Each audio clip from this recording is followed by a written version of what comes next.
A 13-year-old girl from India is on top of the world this morning. She's the youngest female ever to reach the top of Mount Everest. Charlie D'Agata shows us why her feat is even more remarkable given her own challenges. He's in London. Charlie, good morning.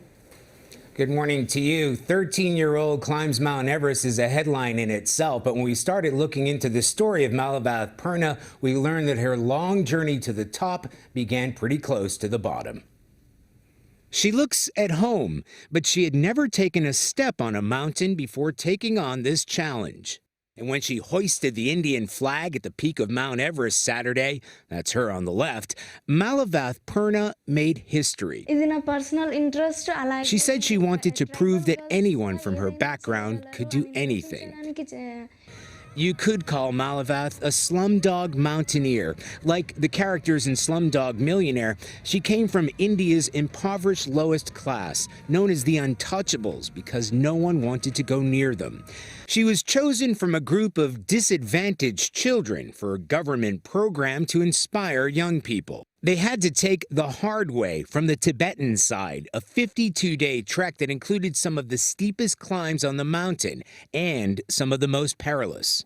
Even while Malavath was there, an avalanche on the other side of the mountain killed 16 Sherpa guides, triggering a labor dispute that threatened to abandon climbers on the mountain. She admits she was afraid. My instructors told me I'd see dead bodies on the way to the summit, she said. I knew every step was dangerous. I just carried on climbing.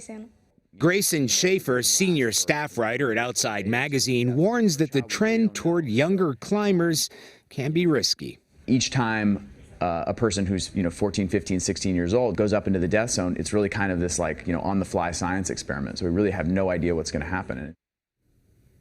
She's not the youngest person to climb Mount Everest. That belongs to American Jordan Romero, who's a few months younger when he reached the peak back in 2010. But as for Malavath, she intends to continue climbing. Nora? Charlie, thank you. What a great story. Amazing, inspiring story. A wonderful story.